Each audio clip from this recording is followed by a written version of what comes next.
This is chapter 12 of Wren. It's called Fun, Trouble, and Another Gift. The yard was always filled with children. Daddy thought of the wonderful things that children liked. For instance, he got an old automobile tire and hung it by a long, strong rope from the branch of a tree. It made the best swing ever. The tree was on the side of the hill, so when the children got really swinging, they would sail out into space. It was thrilling. Wren loved it. Shanty hated it. When Marie put Wren in the tire, she would tie a big cloth around her sister's waist and the tire so she couldn't slip. Marie watched Karen carefully while she was swinging and never pushed her too high. But Shanty disapproved of the whole business.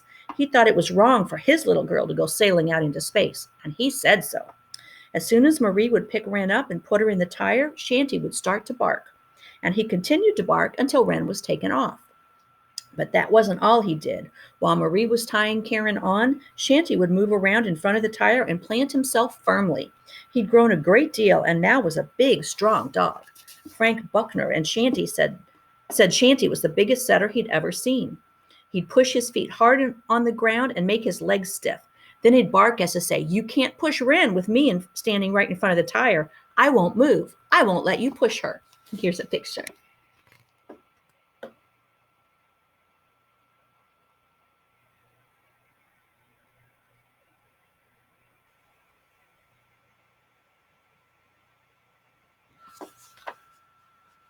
Mom, Pom, or Daddy or Gloria would talk to him and explain that they wouldn't permit the swinging if it wasn't safe. He paid no attention. They'd tell him to move. Ordinarily, he was very obedient, but he'd refuse to move an inch. Then they'd take hold of his collar and pull. He'd stiffen his back legs so much they couldn't move him. So in order for Wren to have her swing, two people would have to work on Shanty. One would pull and the other would push. From behind, barking furiously in protest, he would be dragged away. Once Mummy and Daddy tried locking him in the house while they took Wren to the tire swing. He promptly went through the window, shattering glass, frame, and all. He was hopeless, but everybody in the family loved him more for his devotion to Wren. He took such good care of her that Mummy could leave Wren in his charge and wash and iron and make beds and clean the house without taking Karen from room to room with her. Shanty had two warning barks. One was short and sharp and told Mom Pom that Wren had fallen. Then Mommy would go and help her up. The other was strong and angry, and Shanty used it if Wren was out in the yard and someone strange came over to her. Daddy said there was no governess in the whole wide world he would trade for his red-haired, four-footed guardian angel. One evening, the family sat in the dining room after dinner, watching the cats chase the bunnies. The cats each picked a victim. Sandy and Nani crouched on the floor like tigers in the jungle. Their eyes grew big, their ears were up straight, their tails lashing behind them. The bunnies, who by now were as big as the cats, pretended not to see them. They played tag around Daddy's foot, leapfrog over the table legs, and king of the hill from the window seat. Sandy selected Mopsy to pounce on. He caught her just as she dove under the sideboard. She turned quickly, striking out with her powerful hind legs. Sandy was knocked head over tin kettle. He rolled over, sat up, and looked puzzled and offended. "They should teach Mr. McTavish a lesson," Mummy said. Mopsy looked at Mom Pom as if to say, "I hope so." Daddy said, "Who would like to go out and chase fireflies?" I would, said Wren. "Come on, Mom Pom. Come on, Marie. Come on, Shanty. Let's ignore the dinner dishes." "Okay," agreed Mom Pom. "Let's go." "I'll get the jar." Marie raced off. The evening was sort of purple and soft and sweet. The killer bees caught the beautiful little insects very carefully so they would not be hurt. Daddy ran, carrying Wren, and Mom Pom ran alongside them. Marie went off by herself to see if she could catch more than they did. When the chase was over that night, Marie had won. She had 8 and they had 5. They put them all in one jar and went up to the girls' room. They sat for a while in the dark, watching the lovely flickering lights of the fireflies.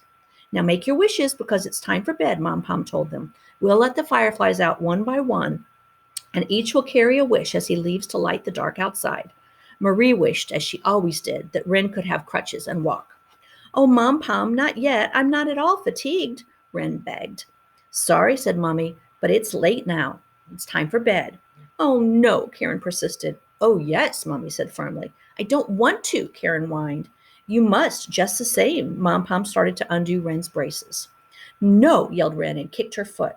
"I'm sorry you did that," said Mummy, "because now I'll have to slap your leg and you won't be able to go out tomorrow night." "Oh, Mom Pom, please don't," begged Marie, running over and putting her arm around Karen. I must, said Mommy, and gave Wren a spanking on her leg. Wren started to cry. It hurt. It's too bad, Mommy went on, undoing the braces, but you'll see when God sends children to a mother and father, he also sends the job of training the children to obey. When children disobey their parents, they're disobeying God. It hurts me to punish my children. I'd rather not. But if I did it, then I would be displeasing God, too. Wren stopped crying and was listening intently to what Mommy was saying. So was Marie. They finished undressing in silence. They had their baths, and Daddy came in, and they all said their good-night prayers. Mom Pum turned out the lights and kissed them good-night. She went to the door and stopped there like she always did. God bless you, she said. Mom Pum, Wren called to her softly. Yes, darling. It isn't easy to be a good mother, is it? It isn't easy to be a good anything, Mummy came back and sat on the side of Karen's bed. It wasn't easy to walk up a steep hill alone, carrying a heavy cross, hurt and bleeding and so very tired. But God did it for love of us, so we do hard things for the love of him. I'm so sorry, Mom Pum. Wren had tears in her eyes. So sorry I hurt you, and even sorrier I hurt him.